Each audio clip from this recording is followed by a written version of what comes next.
I spent years telling men they were weak for caring about paternity. I called them insecure for wanting DNA tests. I preached that real fathers are made through love, not biology, and that any man who disagreed was just a bitter, toxic loser. My name is Emma, I'm 22, and 6 months ago, I watched my family implode because of a lie my mother told for 15 years.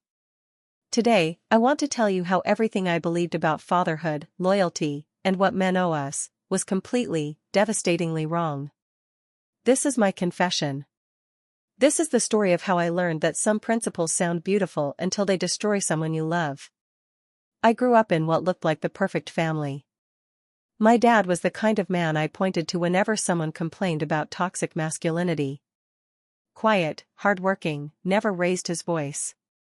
He loved my mom completely, coached my younger brother's soccer team, helped with homework until midnight, packed our lunches with little notes inside. When I got to university, I threw myself into activism. Spent most of my time in nonprofits, organizing events, arguing online about gender equality. And I had this belief system that felt unshakable: men had it easier. Period. When they complained about marriage laws or paternity issues, I rolled my eyes. Just bitter losers making excuses. I had this whole speech prepared. I'd used it dozens of times in comment sections and at campus debates. Real fathers are made by showing up every day. DNA is just biology. Love is what matters. Any man who walks away over a paternity test is proving he never really loved that child. It sounded so righteous. So moral. So obviously correct. I never once stopped to think about what it meant for the man who'd been lied to. My dad was my proof that this worldview worked. He'd raised us both with equal devotion. When people made jokes about my brother looking different, darker skin, curlier hair, different features, Dad would just shrug it off with this calm certainty: he's my son. That's all that matters. I thought that made him enlightened. Progressive. The kind of man other men should aspire to be. I had no idea it was because he'd been forcing himself to believe a lie for over a decade. Looking back, there were signs. Little moments that didn't quite fit, but I was too young or too determined to see my perfect family to notice. I was 10 at a barbecue when a family friend laughed and said, "Who's this handsome boy? He doesn't look like you, Dad." Everyone chuckled. Mom said he takes after her side without missing a beat. Dad forced a smile, but I was too young to understand the pain behind it. I remember waking up one night to muffled voices in the kitchen. Mom's voice sharp: "You're imagining things." That tone that ends arguments. I rolled over and thought nothing of it. There were family photos where Dad's hand on my brother's shoulder looked stiff. Posed. The way Mom would shut down any conversation about genetics or who the kids resembled. But when adults act normal, you believe it's normal. You take your cues from them. My brother's 15 now. The jokes never stopped, but Mom always had an answer ready. She'd pull out old sepia photos of distant Mediterranean relatives, laugh it off, make it seem ridiculous to even question. And honestly? I never did. Why would I? They'd been married for decades. Dad never raised an eyebrow, never demanded tests, just loved us both. That's what real men do, right? That's what I told everyone online. That's what I believed with every fiber of my being. I had no idea I was celebrating a man's silent suffering as virtue. This year, my brother got sick. Nothing life-threatening, but he needed specific treatment. The hospital ran routine genetic compatibility testing to find the best family donor. Standard protocol. They tested Dad, Mom, and me. When the doctor walked in, his expression was frozen. Like he was holding a live grenade and trying not to drop it. He kept glancing between us, asked if we wanted to speak privately. Mom said, "It's fine. We're family. Say it here." I watched the nurse suddenly find something fascinating on her clipboard. The doctor cleared his throat, voice shaking. "Sir, you're not a biological match. Not even biologically related." The words just hung there in the air. Nobody moved. For a second, I thought Dad didn't hear him because he wasn't reacting. But then I noticed his hands, fingers curling slowly into tight fists on his knees. His jaw shifted like he was chewing glass. Mom laughed. This thin, brittle sound that didn't belong to her. Oh, come on. That's ridiculous. You must have mixed up the files. Her eyes kept flicking from Dad to the floor to the doctor, searching for an escape that didn't exist. Dad didn't look at anyone. He stared at a spot on the wall like if he kept it in focus, he wouldn't explode. The doctor fumbled with his clipboard, explaining genetic incompatibility, zero probability of paternity. Not just a mismatch, they shared nothing. No DNA strands, no biological connection except the one we all believed was there. Dad's voice came out so quiet I almost missed it. Run it again. The doctor nodded, but the way he did it, you could tell he knew it would come back the same. Mom jumped in immediately. It must be a hospital error. Her voice too high, eyes darting. The knot in my stomach told me the truth before my brain accepted it. The ride home was dead silent. I could hear Mom's breathing in the passenger seat, sharp and shallow like she'd been running. Dad's hand stayed locked on the steering wheel, knuckles white, eyes never leaving the road. I wanted to say something. Anything. But every sentence in my head sounded like a lie. Over the next week, Mom's story changed. First, she said maybe she was assaulted years ago but didn't want to talk about it. My stomach dropped, but something felt off about the way she said it. Under pressure, she admitted the truth. It was an affair. Consensual. She met a guy named Darius while Dad was working night shifts. Tall, athletic, worked construction on a project near her office. Started with drinks, turned into something more. Thursdays at first, then Tuesdays, then whenever he wanted. She never told him she was married, just didn't bring it up. Let slip he was married too, like that somehow made it acceptable. When his project ended and he moved away, she already knew there was a chance she was pregnant. Never tried to find him. Never told him. I did it to protect the family, she said. But it sounded more like protecting herself from consequences. When Dad asked if Darius knew, she shook her head instantly. No, and I'm not going to tell him. Last I heard, he's in another state with his wife and 2 little girls. Dad's mouth tightened. For a second, I almost felt sorry for her.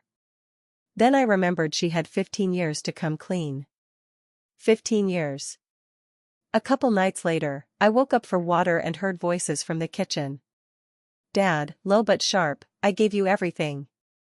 Mom, I was lonely. And you let me raise another man's son. Mom tried to spin it, you're not a victim. You're a father. Part of me wanted to jump in and back her up. Isn't that what I'd always believed?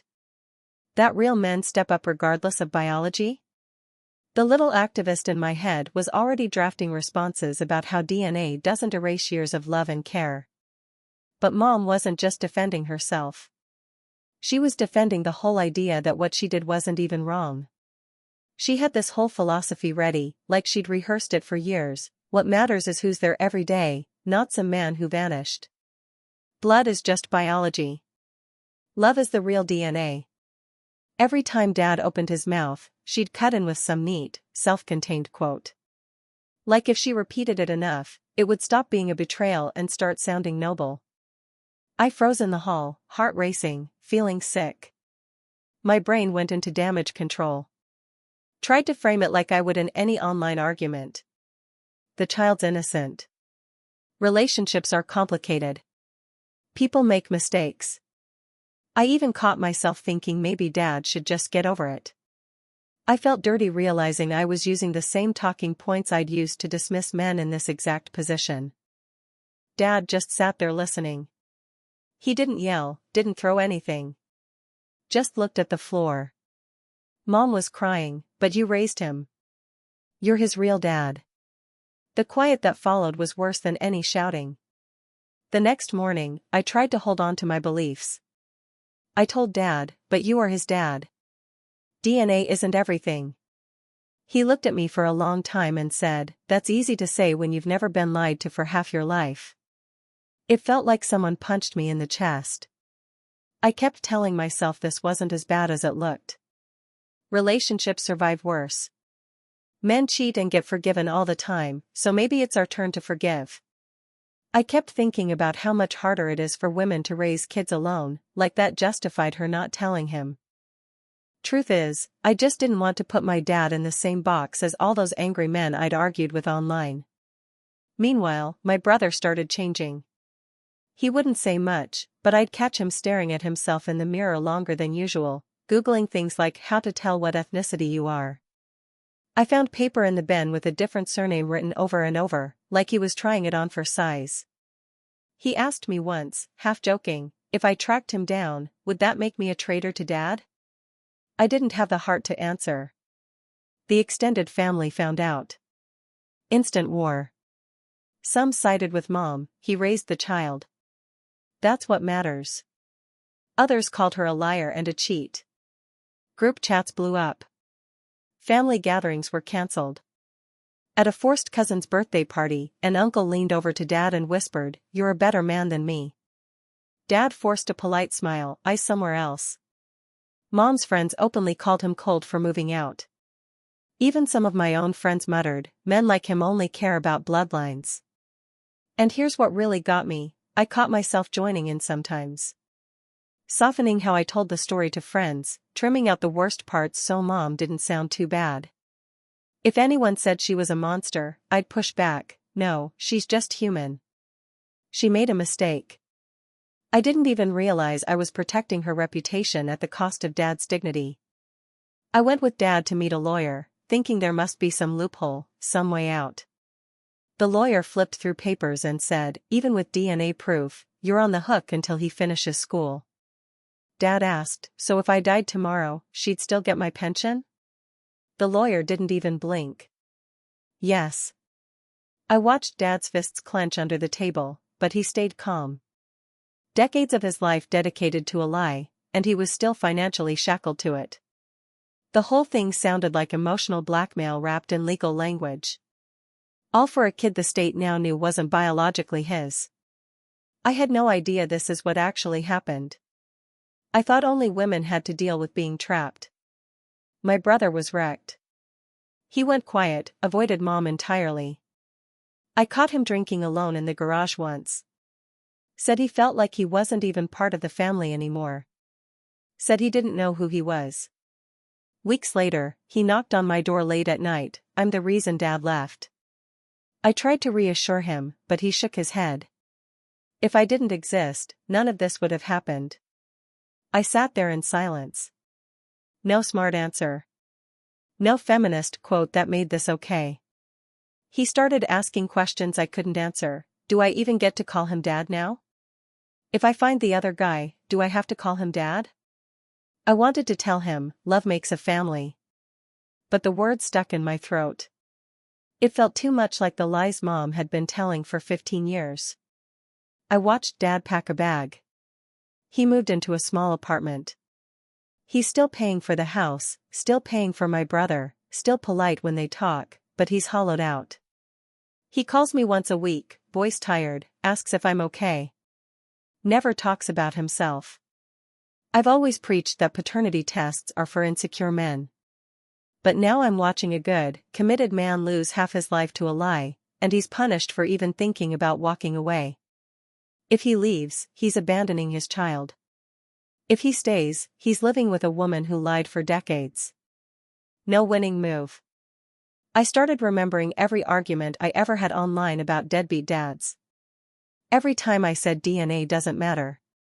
Realized I was always imagining men who cheated and ran, never once thought about men who were faithful and trapped in someone else's mess. Mom kept trying to spin it. Kept inviting Dad to dinner like nothing happened. When he didn't show, she played the victim, "I guess he never really loved us." I wanted to scream at her, but she's still my mom, and I hate that loyalty makes me complicit. Even my girlfriends were split. Some said, "Your dad should be the bigger person, the child's innocent." Others said, "Your mom's trash." Nobody talked about how the system's rigged so men can't even walk away without being destroyed financially and socially. Even then, I caught myself thinking, maybe that's a good thing.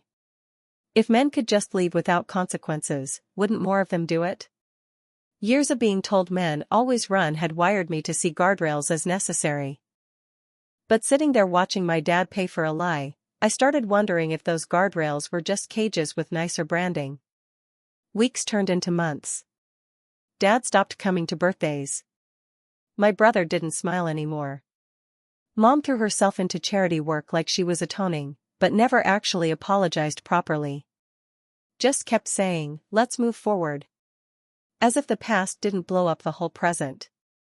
Late one night, I was scrolling and saw a post from a guy ranting about how marriage is a scam for men. Normally, I'd roll my eyes and maybe leave an angry comment. This time, I read every word. Thought about Dad sleeping in that tiny apartment, still paying for while Mom lives in the house she lied to keep. Thought about my brother wondering who he really is. Thought about my family splitting into two camps overnight. And I got it. For the first time in my life, I actually understood. I sat in bed thinking about every smug reply I'd ever typed to some random man online. The way I'd mocked guys for wanting paternity tests, called them insecure and controlling. Never once stopped to think how it feels to love a child your whole life, only to be told it's not yours and then be punished for having feelings about it. I heard Mom on the phone one night, "He'll come around." Men always do. Something in me snapped. Realized some women bank on the idea that men's loyalty is unbreakable. That no matter what we do, they'll just absorb it and stay. I walked into the kitchen the next day and told her flatly, "You don't deserve him." She didn't even flinch. Just said, "You'll understand when you have kids." The arrogance of it hit me harder than any of the affair details. Like she still believed she'd done the noble thing, and everyone else was just too immature to see it. I'm 22 now, and my entire worldview has been rearranged. I still believe in fighting for equality. I still believe women deserve better in so many ways. But I also now understand that some of the things I fought for were actually just cruelty dressed up as justice. I believed paternity testing was paranoid and insulting. Now I think it should be standard at birth, because finding out 15 years later destroys everyone involved, especially the child. I believed men who cared about biology were shallow. Now I understand that consent to fatherhood matters just as much as consent to anything else. I believed real fathers show up regardless of DNA was enlightened. Now I see it as emotional manipulation that traps good men in lies. I destroyed relationships with my rhetoric. I called men weak, insecure, toxic for wanting basic honesty. I preached that love conquers all while ignoring that love built on deception conquers nothing. Next family dinner, someone joked about me settling down soon. I laughed and said, "Maybe I'll just stay single. Seems safer." Dad smirked for the first time in months. It's not much, but it's something. My brother asked me last week if I thought Dad would ever forgive Mom. I told him the truth, I don't know. But I wouldn't. He nodded slowly. Yeah. Me neither. If you're reading this and you've ever told a man he's insecure for wanting a paternity test, I need you to understand something: you're not protecting women. You're not fighting patriarchy.